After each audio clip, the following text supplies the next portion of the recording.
Bueno, buenas tardes a todos. Muchas gracias por estar en nuestro seminario. Hoy es un gusto tenerlo a Adrián Dualt con nosotros.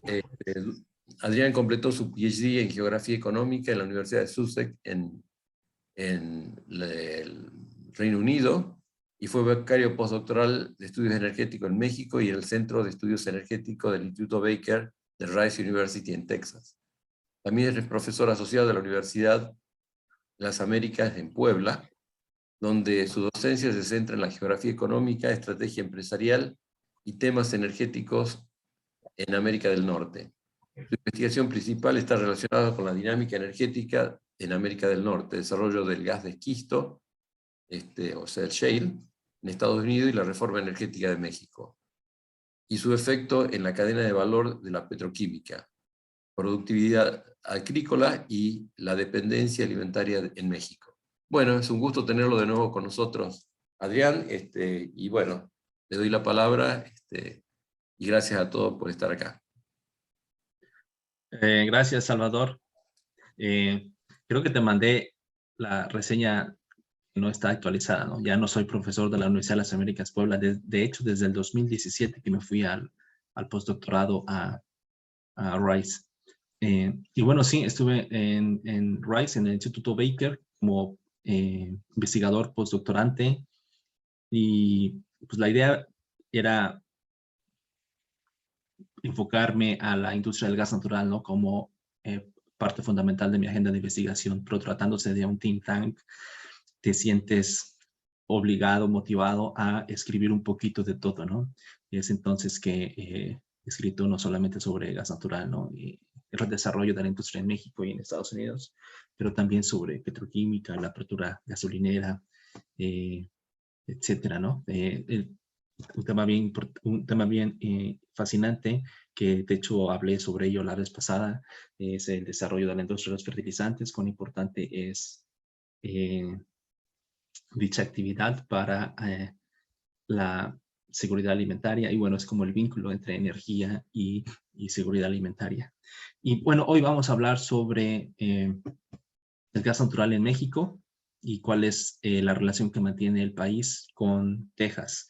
Voy a dar unas cifras, voy a mostrarles algunas gráficas para poder contar esta historia, que en el caso de México es fascinante, pero al mismo tiempo preocupante, porque somos un país que ha gasificado su matriz energética y de hecho su economía en los últimos 20 años, construyendo una dependencia incluso más fuerte que la que mantienen los países europeos en relación a Rusia, y más fuerte en el sentido de que dependemos de un solo proveedor, ¿no? Estados Unidos en este caso. Y bueno, y esto al mismo tiempo que ha disminuido la producción local, ¿no? Y uno de los argumentos que siempre comento es que hacia el 2024, que es cuando termina el presente gobierno, es muy probable que México sea aún más dependiente de las importaciones de gas natural de lo que era en el 2019, cuando empezó este sexenio, ¿no? Todo esto enmarcado en una narrativa de soberanía energética. Yo no sé si estas noticias del sector energético sobre México lleguen a Argentina, seguramente a Texas sí, pero este gobierno tiene un tinte más nacionalista, en donde ha sido fundamental en la narrativa la soberanía energética, es decir, consumir lo que México produce, aunque en los números, pues, está difícil conseguirlo, ¿no? Entonces voy a empezar a compartir mi presentación.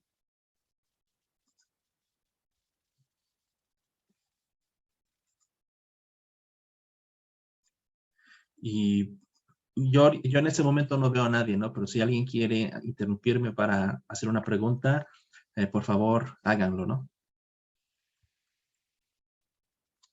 Y de manera personal les puedo decir que ahora solamente estoy asociado al Centro para los Estados Unidos y México del Instituto Baker como investigador no residente. Dentro de unas semanas espero poder anunciar a dónde me voy a incorporar, pero por el momento prefiero mantenerlo así, ¿no? Bueno, otra vez gracias por la invitación, a Salvador, y quisiera empezar o continuar hablando sobre algunos antecedentes legales que dan explicación a la gasificación de la matriz energética de México, ¿no? Entonces, como ustedes han de saber, en el 2013 y 2014 México instrumentó una reforma que abrió a la inversión privada gran parte del sector energético mexicano, ¿no? Sin embargo, hay áreas que ya estaban liberalizadas, ¿no? En donde la participación privada ya era permitida, como por ejemplo petroquímicos y también generación de energía eléctrica.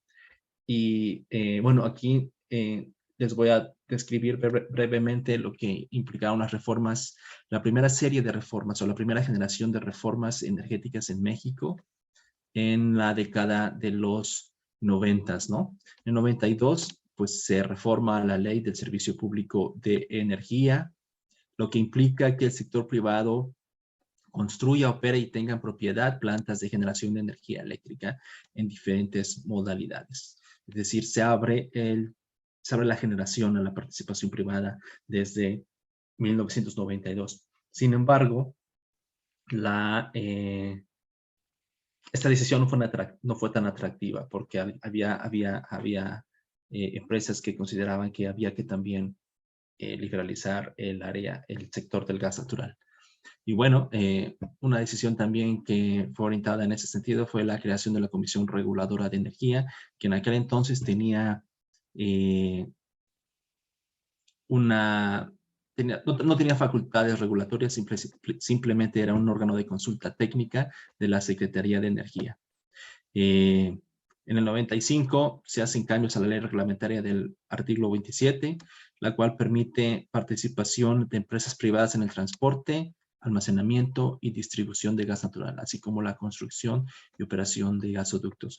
Para el gobierno de Ernesto Zedillo, que empezó en 1994, era importante no solamente permitir la participación privada en la generación de energía eléctrica, ¿no? Sino también en empezar a gasificar la economía de México o la matriz energética de México. Y bueno, un incentivo para que llegara la inversión en materia de generación de energía eléctrica, pues era permitir también la inversión privada en materia de gas natural.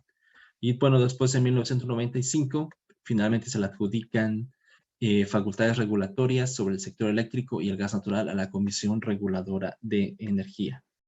Del 95 al 2014 fue la siguiente reforma, vamos a decirlo, importante para la Comisión Reguladora de Energía, ¿no? Como ente regulador se eleva a rango constitucional.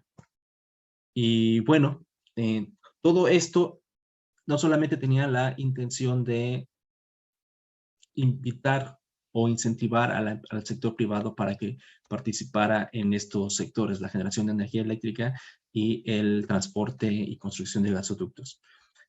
Sino que también el gobierno se anticipaba al hecho de que el gas natural tenía que convertirse en una parte importante de la matriz energética del país, a expensas del consumo de combustible. En aquel entonces, en la segunda mitad de los 90, principios de los 2000, el combustible era la principal fuente con la cual México generaba energía eléctrica. Y era necesario reemplazarlo con gas natural, que es una fuente de energía más amigable con el medio ambiente, ¿no? Perdona, Entonces, el petróleo ¿sí? es lo que nosotros llamamos gasoil o fuel oil. Fuel oil, exacto. Bueno. Exacto, fuel oil. Bueno, aquí en México lo nombramos combustóleo. Y bueno, aquí es una gráfica que pueden ver cómo desde el 2000, poco después de toda esta serie de reformas, las plantas de ciclo combinado se volvieron cada año más importantes en cuanto a la generación de energía eléctrica. Y básicamente ganaron mercado en ese sentido, ¿no? Es la franja roja en las barras, ¿no? Y el resto, o sea, el color azul indica pues las otras tecnologías que se utilizan a la hora de generar energía eléctrica, ¿no? En cuanto a porcentaje, pues bueno, la línea negra lo indica, ¿no? En el 2000, más o menos el 10% de la generación de energía eléctrica venía de estas plantas y para el 2017 es alrededor del 50%. Para el 2021 el porcentaje es un poco más alto, poco menos de 60%. ¿Sí alguien iba a decir algo? No, perdón, ¿en otras tecnologías sigue habiendo térmicas que no sean ciclo combinados o son otras tecnologías? No, sí, sí, hay otras, ¿cómo se llama? Por ejemplo, las que utilizan diésel, Ah, bien, bien, bien. O sea que hay un porcentaje térmico también ahí adentro. Ah, sí, todas, incluyendo renovables. Yo nada más quise hacer la diferencia entre ciclo combinado, que utiliza gas natural, y el resto. Incluyendo, el azul incluye hidroeléctricas, nuclear, renovables, etc. Gracias. Entonces, lo que hicimos básicamente fue, aquí en México, fue anclar la generación de energía eléctrica al suministro de gas natural. Y vean cómo se ha comportado desde, bueno, desde el 93 hasta el 2012, son cifras que intencionalmente quise incluir previo a la reforma energética del 2013. Vean cómo poco a poco la demanda subió. Por ejemplo, la demanda en general subió de 2.794 millones de pies cúbicos por día a 6.678. Entonces se multiplicó por un poquito más de 2, ¿no? Pero vean el sector eléctrico, el power sector, la línea negra, ¿no? De 469 a 3.111 millones de pies cúbicos por día, ¿no? Entonces, ahí se multiplicó casi por 7, 8 la demanda del sector eléctrico en México. Al tiempo que pues, la producción no creció enormemente, ¿no? Fue de poco menos de 3.000 millones de pies cúbicos a 4.603. Eso en el 2012. Desde entonces, este número, el 4.603, ha continuado a la baja, ¿no? O sea, hoy la producción es, si no me equivoco, alrededor de 2.600 millones de pies cúbicos. Y la demanda, pues ya no son 6.600, ya es alrededor de 8.000, 8.500 millones de pies cúbicos. Entonces ahí hay un gap tremendo que pues las importaciones han ayudado a llenar. Y bueno, estas reformas y esta gasificación de la economía de México se dio en un periodo en el cual pues los precios, la política para fijar los precios aquí en México se modificó y bueno, esto se da en un entorno de precios crecientes, ¿no? Alrededor del 94-95, el gobierno decide asociar o relacionar el precio doméstico a Henry Hub, ¿no? Antes no había ese vínculo entre los precios locales de gas natural y Henry Hub, pero a partir de la mitad de los 90s, el gobierno mexicano lo decide, ¿no? Entonces las empresas mexicanas, principalmente Pemex y las subsidiarias que utilizan gas natural, como petroquímicos, por ejemplo, y bueno, y además la Comisión Federal de Electricidad, tuvieron que empezar a determinar precios locales tomando en cuenta las cotizaciones de Henry Hub. Y bueno, esto es un panorama que ocurre en los 15 años al 2005, ¿no? Pero como pueden ver, México ha disfrutado desde la década de los 2010 precios altamente competitivos en cuanto a importaciones de gas natural, ¿no? Estos son los promedios en los cuales ha cotizado Henry Hub en los últimos años, ¿no? De 2006 al 2010, 6.17. Pero conforme subía la producción de gas shale, pues el precio se contraía, ¿no? Del 2011 a 2015 promedió 3.48 millones por millón de BTU y del 16 al 20 rara vez llegó a $3, ¿no? El promedio fue 2.61. Últimamente es que ha subido, lo vamos a ver más adelante, ¿no? Entonces, vean de manera más específica qué es lo que se utiliza qué es lo que utiliza el sector eléctrico aquí en México, ¿no? Estas son cifras al 2016. Desafortunadamente, la calidad de la información en México se ha deteriorado, ¿no? Y no he encontrado algo similar de manera reciente. Pero el punto es de que podemos ver cómo poco a poco el gas natural va desplazando al combustible, ¿no? El gas natural es azul oscuro, el combustible es azul claro, y vean cómo básicamente conforme aumenta el consumo de uno, disminuye el del otro. Esto medido en millones de pies cúbicos por día de gas natural equivalente. Y actualmente el gas es la principal fuente para generar electricidad en México. Alrededor del 60% proviene del gas natural como fuente de energía, ¿no? Todavía al 2017 o esta tabla te decía que, bueno, poquito menos en el 2017, alrededor del 50%. Hoy es cercano al 60%. Y bueno, aquí de manera específica podemos ver las demás fuentes de energía, ¿no? Pero el rey de la generación en México es el gas natural. Y bueno, ¿qué ha pasado con la producción?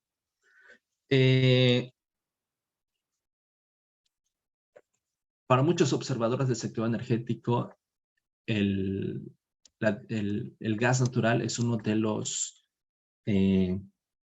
las ironías de la industria, porque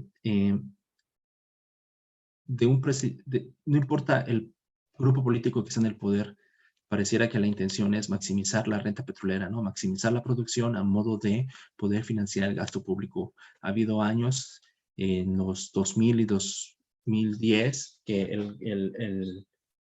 los ingresos petroleros han financiado alrededor de la tercera parte del gasto público, ¿no? Entonces, la prioridad ha sido maximizar la producción para, con una visión cortoplacista, poder financiar el gasto público, ¿no? Y eso ha ocurrido a expensas de invertir en explorar y producir más gas natural. Entonces, hoy tenemos un sector energético que depende enormemente de las importaciones y una empresa petrolera que no puede satisfacer la demanda nacional. Entonces, Pemex produce alrededor de 2.585 millones de pies cúbicos. Esto es gas seco. Gas seco significa ya listo para consumir, no es gas húmedo. Entonces, pero Pemex al mismo tiempo de producir 2.585 millones de pies cúbicos, tiene un consumo alrededor de 1.700 millones de pies cúbicos. Entonces, la oferta de Pemex o lo que puede proveer Pemex al mercado nacional son alrededor de 952 millones de pies cúbicos. Pero la demanda nacional anda alrededor de los 8.000. Entonces, lo que Pemex entrega al mercado es prácticamente alrededor del 15%, ¿no? de la demanda nacional. Ahora, la participación en las importaciones, vean, para abril del 22, 69% del consumo nacional, incluyendo Pemex, corresponde a importaciones. Sin embargo, aquí lo preocupante es cuando quitas a Pemex de la ecuación, es decir, las necesidades de Pemex, y solamente tomas en cuenta al resto de la economía, es decir, generación, manufactura, etcétera. Alrededor de 86% del resto de la economía funciona con gas natural importado. Esto a abril del 22. Entonces, si podemos ver lo que ha ocurrido durante este sexenio, un sexenio que habla de soberanía energética, pues podemos ver que el tema de la dependencia en relación a las importaciones, pues no ha menguado, ¿no? Continúa tan fuerte como al principio del sexenio, ¿no? Y hay proyectos que indican que hacia el 2024 México va a ser aún más dependiente, es decir, este 86% es muy probable que sea mayor para el 2024. Bueno, este es el balance de gas natural a abril del 22 en millones de pies cúbicos por día. Y vean aquí en esta gráfica, en el extremo derecho, básicamente esto lo podemos interpretar como la demanda nacional en abril, en promedio, 8.500 millones. Y bueno, ¿quiénes aportan el gas disponible? Bueno, Pemex también importa gas, comercializa domésticamente. Las importaciones no realizadas por Pemex, es decir, por la Comisión Federal de Electricidad y otras empresas, y la oferta de Pemex, ¿no? También aquí está considerada. Entonces, aquí podemos ver que, bueno, pues la demanda es significativamente mayor de lo que era hace 5 años. Ahora, la producción ha caído, ¿no? Ese es una gran omisión, no solamente por parte de ese gobierno, también de los anteriores. Y pues cuando uno compara lo que ocurre en Estados Unidos, podemos ver la enorme diferencia, ¿no? En esta gráfica del extremo inferior, lo que hice fue sumar la producción en el 21, bueno, en diferentes años, de 2 cuencas en Texas, no Estados Unidos, en Texas nada más, ¿no? La Eagle Ford, en el 2021, como pueden ver, en relación a la línea negra, que es la producción de México, tan solo Eagle Ford produjo más gas natural que todo México, tan solo en Eagle Ford. Pero ahora sí que tomamos en cuenta a la cuenca pérmica, pues, bueno, la diferencia es aún mayor, ¿no?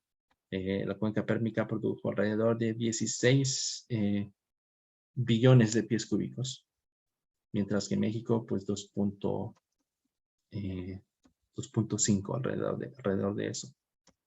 2.2, perdón, ¿no? Y bueno, ¿cuál es la disponibilidad de gas o más o menos la demanda en México? Pues aquí lo vemos, ¿no? 8.000 millones de pies cúbicos, o 8 billones de pies cúbicos para el 2021. Ahora, ¿qué ha ocurrido en Estados Unidos y con el precio, ¿no? Conforme aumenta la producción, pues cae el precio, ¿no? Eso hasta el 2020, más o menos. Porque en el 2021, en medio de la pandemia, pues vimos otra dinámica, ¿no? La demanda mexicana se mantuvo robusta, pero en un entorno de mayores precios en Henry Hub.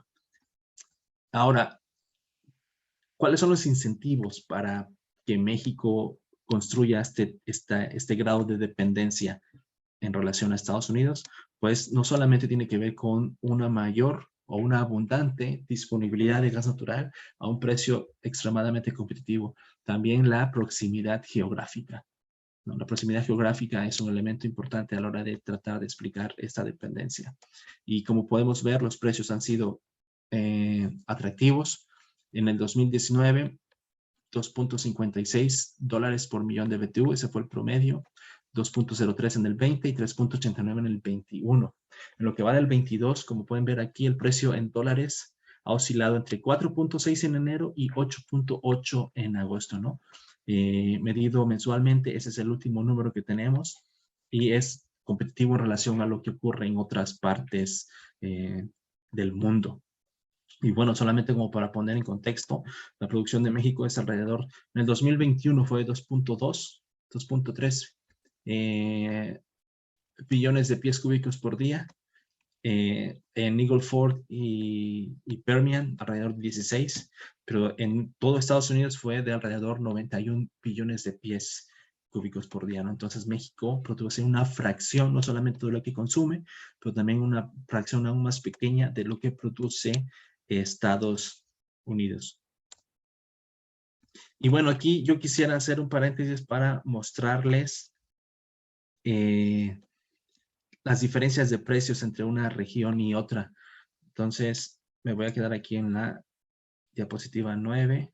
Les voy a compartir una base de datos que encontré, que vale la pena que la manipulemos brevemente. ¿Sí lo pueden ver? Bueno, esta se la puedo compartir, ¿no? Pues la base de datos del British Petroleum, del Energy Outlook. Entonces es fácil encontrarla, pero les puedo mandar el link. Y vean la diferencia de precios, ¿no? Tan solo en el 2010 ya he remarcado este periodo. Y vean, en Estados Unidos, Henry Hub, el promedio, vamos a decir, del 2010 al 20 fue de $3.17. Pero en Europa, en Holanda, que es uno de los indicadores líderes, fue de 6.86, o sea, fue casi el doble. Ahora vean, por ejemplo, Japón. El promedio es de 11.64 en relación a Estados Unidos o América del Norte, pues es hasta de 4 veces, ¿no? Entonces, eso nos ayuda a explicar por qué en México se le ha sido fácil abandonar la producción de gas natural, porque hay unos incentivos, hasta podríamos decir perversos, para dejar de hacerlo, ¿no? Y traer el gas natural desde Estados Unidos. Bueno, aquí de hecho, en esta base de datos, no sé si la conozcan, pero pueden consultar mucha información, ¿no? En cuanto a, bueno, el consumo de energía primaria, todo lo que tiene que ver con petróleo, gas, carbón, energía nuclear, renovables, etcétera, ¿no? Entonces es una fuente de información muy útil para quien observa el sector energético. Y bueno, voy a continuar.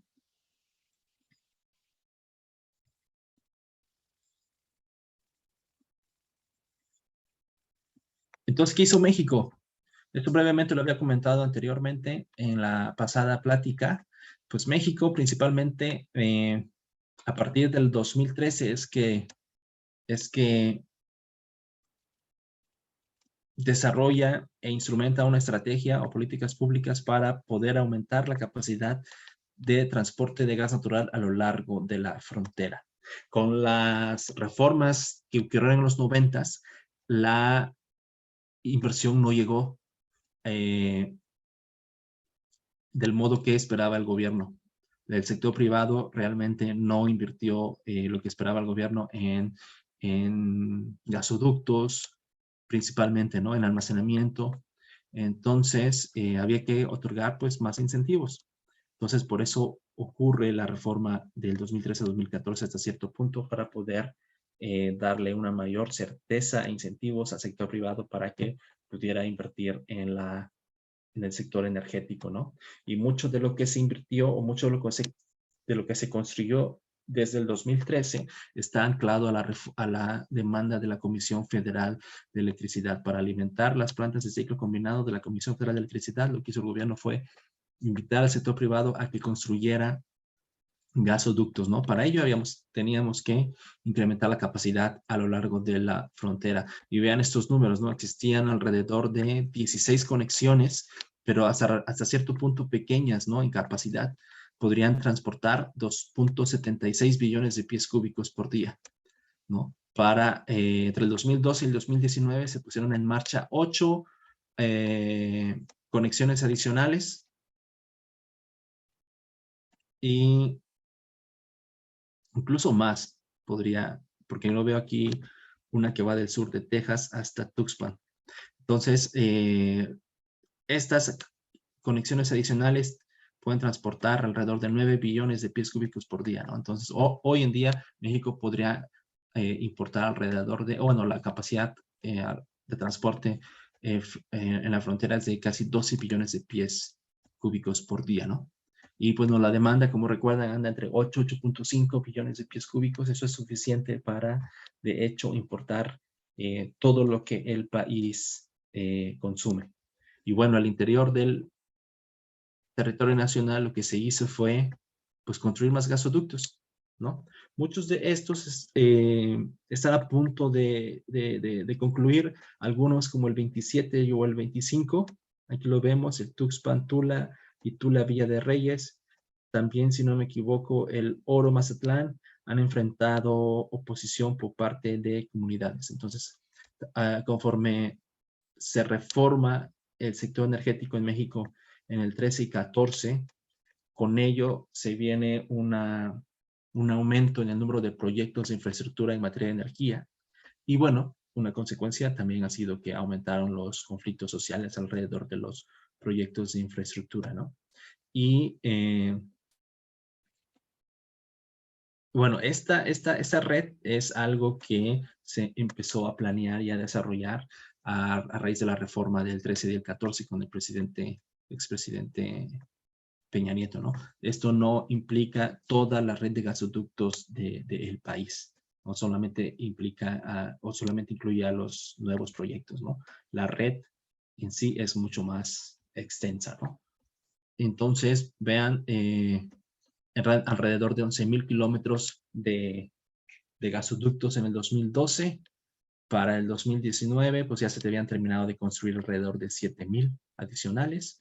Y bueno, la red actual anda en 18,500, ¿no? Pero no todos, repito, funcionan. Algunos ya están casi concluidos, pero para poder operar necesitan resolver los conflictos con las comunidades, ¿no? Entonces si todo eso se resolviera, podría haber más gas natural en más regiones o llevar más gas natural a más regiones de México. Y por lo tanto, a pesar de todo, México se ha convertido en el mercado de exportación más importante para la industria del gas en Estados Unidos. Desde alrededor del 2015-16, Estados Unidos se convierte también en exportador de gas natural licuado. Era algo que no tenían contemplado una década anterior a eso. Pero debido al aumento en la producción de gas shale, pues Estados Unidos también contempla ahora o ha invertido y ha aumentado rápidamente y significativamente su capacidad para exportar gas natural licuado. Sin embargo, a pesar de la demanda tan fuerte que existe de en Europa, México continúa siendo el principal exportador, el principal mercado de exportación de gas natural de los Estados Unidos. Y aquí también me gustaría hacer un paréntesis para poder mostrarles pues esta información. No sé si hayan navegado por la página de la US Energy Information Administration, ¿no? Entonces aquí podemos ver, por ejemplo, ya estamos aquí en gas natural, importaciones y exportaciones, US Exports by Country, y aquí lo podemos ver, ¿no? Entonces aquí tenemos gasoductos que solamente, pues, los socios son Canadá y México. Entonces vean aquí, millones de pies cúbicos, 181,000 en junio del 22. ¿No? Estos son millones de pies cúbicos. En billones de pies cúbicos habría que hacer la conversión, ¿no? Y vean lo que se manda a Canadá. Entonces México básicamente, lo que manda Estados Unidos a México es básicamente 3 veces más de lo que manda a Canadá. Y las exportaciones totales de LNG son de 300,659 millones de pies cúbicos. Eso es alrededor bueno, poco menos del doble de lo que manda a México vía gasoductos, pero no hay país que tenga esta capacidad de importar de México. Francia, 37,000 millones. Holanda, 34,000 millones. Y aún sí, individualmente, pues México continúa siendo el principal exportador, principal mercado de exportación de gas natural. Ahora, si lo vemos anualmente al 21, vean, ¿no? En medio de la pandemia, la demanda mexicana continuó robusta, de hecho, ¿no? En el 19, el año previo a la pandemia, el volumen de gas que se envió a México fue menor que en el 20 y en el 21. Entonces, a pesar de que la economía cayó en el 21, si no me equivoco, alrededor de 8%, o no me acuerdo en qué año fue, si en el 20 o en el 21, la demanda fue mayor en relación a el año previo a la pandemia. Entonces, esto habla de cuán resiliente es la demanda mexicana de gas natural. Y lo que me hace pensar que para el 2024, pues obviamente va a ser mayor. ¿Alguna pregunta hasta aquí? De mi parte no. ¿Qué Ok. tal? ¿Cómo le va? Yo tengo una pequeña pregunta, si es posible. Me llama la atención el hecho de que geográficamente México está tan próximo a Estados Unidos y que tiene también un potencial similar. ¿Qué barreras hay para el desarrollo de la explotación del gas natural en México? O las Bueno, principales. es un término que aprendí en Texas, ¿no? Y above ground issues, ¿no? O sea, no tenemos el mismo marco regulatorio, no tenemos la misma calidad de instituciones, no tenemos el mismo sistema financiero. Pues por el hecho de tratarse de un país que cultivó durante décadas un monopolio en materia de gas natural, pues no tenemos empresas técnicamente capaces para poder explotar el gas natural. O quizás sí haya, pero son empresas de servicios que van a tener que, pues no sé, dar un paso en la cadena de valor para convertirse en operadores. Ahora, Hay muchas limitaciones. te quería preguntar, Peña Nieto en su gestión no había abierto el mercado a las inversiones extranjeras y entiendo que ahora lo han cerrado de nuevo. O sea, Sí. ¿qué pasó? ¿No dio resultado la reforma de Peña Nieto o lo cerraron por razones ideológicas solamente? Perdón, Pues de hecho, Salvador. sí. También alguna opinión sobre la cantidad y tipología de las reservas que tiene México, que creo que ahí hay una diferencia con Estados Unidos, ¿no?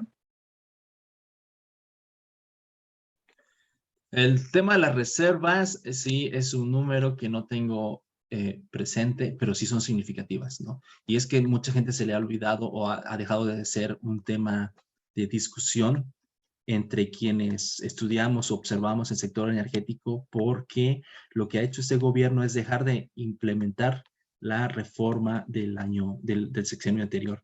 Y no es que se haya cerrado el país a la inversión privada, ¿no?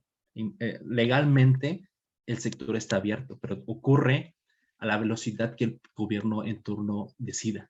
Y este gobierno básicamente decidió no continuar con la instrumentación de los preceptos legales que daban espacio al sector privado. Es decir, se dejó de aplicar la reforma energética, porque lo que hacía Peña Nieto en su sexenio fue básicamente organizar rondas a través de la Comisión Nacional de Hidrocarburos, que es otro regulador que no ha mencionado, ¿no? Entonces, la Comisión Nacional de Hidrocarburos lo que hacía era organizar rondas, ¿no? Y elegía ciertas áreas, ya sea en tierra o en mar, para poder, ¿cómo se llama? Licitar. Y las empresas licitaban, accedían a la información y licitaban por determinada área, ¿no? Y fue una serie de rondas de manera ordenada, en el sentido de que primero en algunas ocasiones decían, no, pues vamos a licitar ciertas áreas en aguas someras, ¿no? La siguiente ronda en aguas profundas, la siguiente ronda en tierra, enfocadas a petróleo y a exploración. La siguiente en tierra, enfocadas a petróleo, pero enfocadas a petróleo y a producción, ¿no? Entonces, hacia el final de su sexenio ya se habían organizado o estaban a punto de tener una ronda orientada a gas shale. Pero fue en su último año, ¿no? Cuando López Obrador gana la presidencia. Entonces, a pesar de que podía lanzar la ronda, decidieron cancelarla, ¿no? Y a partir de que llegó este presidente, pues no se han organizado rondas petroleras. Entonces, Perdón, Adrián, perdón. sí, Una pregunta más. Llama la atención ahí el crecimiento importante de la exportación de GNL de Estados Unidos. ¿Es básicamente Europa el destinatario de las exportaciones de GNL o el sudeste asiático? Y supongo que 2022 se debe haber incrementado esto mucho a partir de la guerra con Ucrania, ¿no? Sí, sí. Es Asia, ¿no? Podemos decir que hasta el 20, el 21, mucha de la demanda provino de Asia. Porque, bueno, en aquel entonces Rusia era un proveedor más amigable. Hoy no lo es. Pero sí, yo creo que en el 2022, si hacemos una pues, división de esta barra azul, sí vamos a ver un aumento en el peso específico de Europa como destino de las exportaciones de gas a Estados Unidos. Pero en el 2021 estoy seguro que la gran mayoría era para Asia. Gracias. Bueno, no sé si con eso haya contestado los comentarios que hicieron. Voy a continuar. Y vean lo que ocurre ahorita, ¿no? Hasta agosto del 22, esto lo saqué de ISIS, esta compañía de inteligencia comercial. Por ejemplo, en Europa el indicador líder nos dice que en agosto, el mes pasado, el precio del gas natural por millón de BTU era de $68. En Henry Hub, como mencionaba anteriormente, 8.8, ¿no? En Canadá incluso más barato, ¿no? Como que Canadá está aislado de todo lo que ocurre. La industria del gas está aislada de todo lo que ocurre fuera del país, ¿no? Y pues vean, en India, en el subcontinente, $31. En Japón, $52. ¿No? Entonces hay una diferencia muy importante, ¿no? Y el incentivo para muchas o todas las terminales de gas natural licuado que se han construido en la costa de Texas y Luisiana, pues es exportar gas natural a Europa, ¿no? Porque lo pagan muy bien, ¿no? Y eso pues ha tenido un impacto en los precios locales, ¿no? Han subido los precios y por lo tanto México también compra hoy en día parte de su consumo de gas natural a un precio mayor al que lo hacía hace un año, por ejemplo, ¿no? Y bueno, voy a abandonar un poquito la discusión sobre México. Bueno, no, perdón, voy a ahondar un poquito sobre la discusión sobre México, ¿no? A pesar de que México no produce gas natural suficiente para satisfacer la demanda, pues hay quien ve al país como un exportador o una plataforma para poder exportar gas natural licuado a Asia, principalmente, ¿no? Hay en el tintero y bueno, en construcción, o sea, hay alrededor de 8 proyectos de terminales de LNG en el país. Todos de ellos, bueno, la gran mayoría de ellos en la costa del Pacífico. Por ejemplo, Baja California, podemos decir que es el proyecto Energía Costa Azul, podemos decir que es el proyecto más avanzado. Está en construcción. La ampliación, pues es algo que está todavía en el tintero. Lo mismo el proyecto que está ubicado en Sonora, en Sinaloa. Hay otro en Oaxaca, más al sur. Otro en Sonora, en Tamaulipas y bueno, en Veracruz, en la parte del Golfo de México, ¿no? Pero si todos estos, en un escenario en el cual todos estos llegaran a construirse, México se convertiría en el cuarto exportador mundial de gas natural licuado. Y lo irónico es que en su totalidad sería gas natural de Estados Unidos. Entonces, este boom que ocurre en la producción de gas natural en Estados Unidos, combinado con la demanda que ocurre en Asia y, bueno, Europa, pues coloca a México en una posición que hace que algunas empresas, como las que están aquí enlistadas, lo vean como un país idóneo para poder atender la demanda global, ¿no? Y bueno, ¿y por qué no vía California? En California hay muchísimo más regulaciones que limitan o hacen al Estado menos atractivo para construir gas natural licuado. Entonces, desde un punto de vista regulatorio, es más fácil exportar gas natural tejano a través de los gasoductos mexicanos, llegar a los puertos que aquí se mencionan, bueno, las costas de estos estados y de allí mandarlo a Asia. Tiene sentido geográficamente y también económicamente, ¿no? En lugar de mandar un barco de LNG por el Canal de Panamá, tiene sentido económicamente hacerlo vía los puertos mexicanos del norte del Pacífico.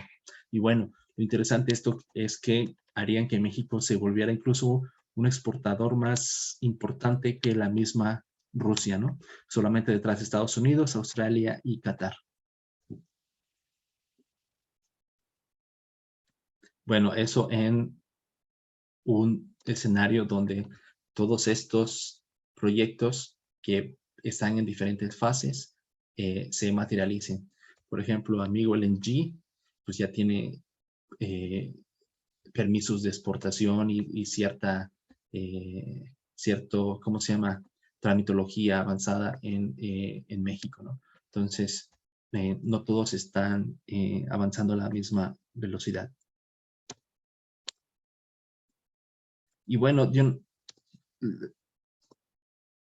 mientras otros países ven en México como un potencial, como una potencial plataforma para mandar gas natural a otros países, pues vean lo que ocurre en Europa, ¿no? México es altamente dependiente del gas natural y como les decía al principio, no lo es tanto. De hecho, lo es más en relación a Estados Unidos que el grado de dependencia que guardan algunos países europeos en relación a Rusia, ¿no? Aquí lo podemos ver, ¿no? Los países europeos que son más dependientes del gas natural de Rusia los podemos ver ¿cómo se llama? En la parte alta de la tabla, incluyendo Alemania, ¿no? Alrededor del 20%. Bueno, pero esto antes precisamente de la pandemia, ¿no? Y bueno, vean toda la infraestructura que existe desde Rusia a principalmente el este de Europa. Mientras las terminales de gas natural licuado en Luisiana y Texas, el mercado natural es precisamente Europa. Las terminales que se contemplan en el Pacífico Norte mexicano, pues miran hacia Asia, más que nada. Y bueno, vean aquí otras gráficas que me encontré sobre cuán dependientes son los países del consumo primario de energía. Y bueno, Italia, bueno, es el país en el cual el gas natural importado, ¿no? Es lo que alimenta el consumo de energía doméstico. México es el segundo a nivel mundial según cálculos de Bloomberg. Incluso México es más dependiente del gas natural importado que países como Turquía o Alemania. Y bueno, veíamos los precios de los energéticos, bueno, veíamos los precios del gas natural y esta gráfica también nos enseña la inflación de la energía a marzo del 2022, ¿no? Esto en porcentajes y en relación al año anterior. Entonces podemos ver que países como Turquía, los energéticos han aumentado en un 120%. Sin embargo, bueno, y varios países de Europa, ¿no? Hemos visto que han experimentado una alza tremenda, pero México no relativamente. Aquí en México, por ejemplo, la gasolina está subsidiada. Esa es una parte importante del ingreso de las familias. Entonces, la inflación de energéticos aquí en México ha sido contenida gracias a los subsidios que aplica el gobierno. Bueno, a simple vista esto podría verse como algo positivo. Los energéticos no han subido aquí en México. Sin embargo, vienen a un alto precio, ¿no? Y pues viene a expensas de invertir en otros sectores del país, ¿no? Vía el presupuesto, educación, salud, infraestructura, etcétera, ¿no? Y pues lo estamos viendo aquí en México. Mucha gente habla de un deterioro de los sistemas de salud, del sistema educativo, etcétera, ¿no? Pero bueno, a cambio de eso, el país disfruta de una alza en los energéticos mucho menor de lo que han experimentado otros países, ¿no? Y bueno, una de las consecuencias de toda esta situación es algo que, bueno, está relacionado con la investigación que he hecho últimamente sobre fertilizantes, ¿no? Los altos precios del gas natural, el cual es la materia prima para producir fertilizantes nitrogenados, pues ha hecho que en Europa haya un cierre tremendo, un cierre en todos los países prácticamente, aquí lo pueden ver, de plantas que producen amoníaco y plantas que producen fertilizantes nitrogenados, ¿no? Entonces, esto es un signo de preocupación en cuanto a la disponibilidad de fertilizantes, principalmente en aquellos países en desarrollo que no producen fertilizantes como México, ¿no? Bueno, pero también es un área de oportunidad, ¿no? Porque debería de impulsar una conversación al interior de varios países sobre la necesidad de producir sus propios fertilizantes, ¿no? Incluso incluyendo México, ¿no? Y países como Brasil. Brasil depende enormemente de las importaciones de fertilizantes. Entonces, pues con esto quisiera yo terminar.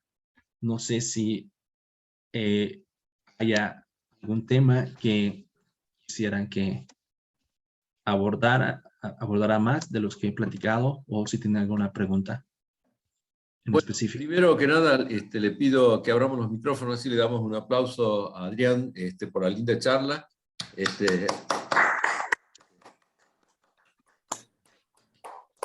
No, pues gracias.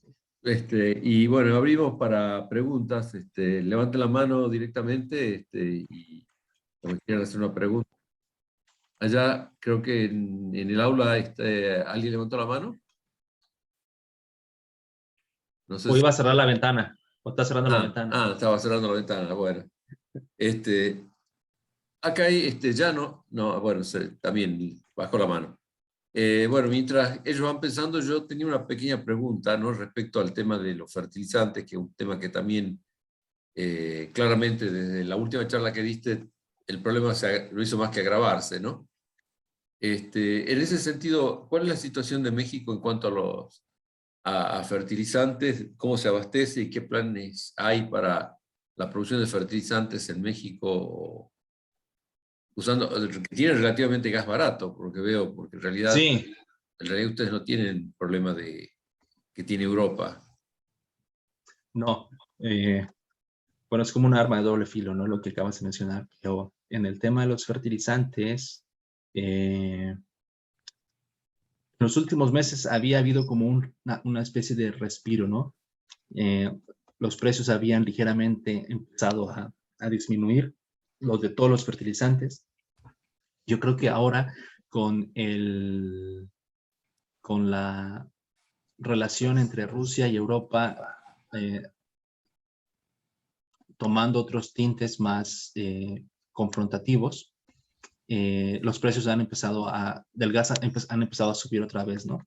Y pues con ello, bueno, todo lo que hemos visto en Europa en relación a la producción de fertilizantes. Las plantas se están cerrando, otros están disminuyendo su producción, etcétera, ¿no? Y en el caso de México, el país consume alrededor de 5.5 millones de toneladas de todo tipo de fertilizantes, pero en cuanto a los nitrogenados, es como alrededor de 2.5 millones de toneladas y gran parte de ellos se importa, ¿no? Urea es el más importante, creo que andan de las 2.5 millones de toneladas que se consumen, 1.8 más o menos es urea, ¿no? Y ahí sí no producimos gran cosa. Hay una planta que está en muy malas condiciones técnicas, de repente funciona, de repente no, y no hay datos para saber cuánto se produce, ¿no? A nivel nacional. Entonces, México depende enormemente de la importación de fertilizantes nitrogenados, principalmente urea, ¿no? Y pues la lógica diría, ok, pues si tienen todo este gas natural recorriendo y llegando a casi todo el país, ¿por qué no utilizarlo para producir fertilizantes? Pues no se ha hecho, lo cual es algo que honestamente no entiendo. Este gobierno habla de seguridad alimentaria, de autosuficiencia, pero está muy enfocado en combustibles para automóviles, Ujú. ¿no? Pero en cuanto a gas natural es una tarea pendiente, en cuanto a petroquímicos también, y en cuanto a fertilizantes, ni se diga, ¿no? Entonces no hay planes concretos para que en el mediano plazo o en el corto plazo México pueda producir estos fertilizantes, ¿no? Y aparte, el gobierno ya va de salida. O sea, le quedan 2 años Ujú. y no es tiempo suficiente como para poder echar a andar proyectos en relación a la producción de fertilizantes, ¿no? Y bien lo dices, ¿no? Yo creo que es una ironía, ¿no? De que México tenga acceso a este gas natural barato y no haya desarrollado, instrumentado políticas públicas para vincular esta disponibilidad con otros sectores de la economía, ¿no? Como los fertilizantes. Claro, claro. No sé si hay alguna otra pregunta. La última pregunta que me cabe hacerte al respecto es, y desde un punto de vista económico, ¿qué conviene más? ¿Producir el fertilizante en México o directamente importarlo? Total, si lo tienen a Texas cerca. Sí, el país es muy grande y la demanda también, entonces yo creo que hay estados o regiones en donde podría ser económicamente viable producirlo y distribuirlo. Por ejemplo, el sur de México, ¿no? Uh-huh. O aquellas partes en donde estás más alejada de los puertos, ¿no? Claro. Entonces, el norte del país, el norte del país también. De hecho, la parte de Sinaloa y Sonora es altamente productiva en cuanto a producción de alimentos y para la sorpresa de todos, pues no hay fábricas de fertilizantes en la región, ¿no? Uh-huh. Todo es importado. Claro, claro. Perfecto. Bueno, no hay otra pregunta. Le pido que abramos los micrófonos. Le agradecemos una vez más a Adrián por la linda charla. Y bueno, Adrián, muchísimas gracias por esta presentación. Y bueno, si abrimos los micrófonos, le damos un aplauso adicional a... Gracias a todos, gracias por asistir, gracias Salvador por la invitación. Espero no sea la última. Seguro, no, te vamos a tener en cuenta. O sea, te tenemos como un invitado especial casi. Así que bueno, muchísimas gracias. Y gracias a todos por acompañarnos. Será hasta la próxima semana.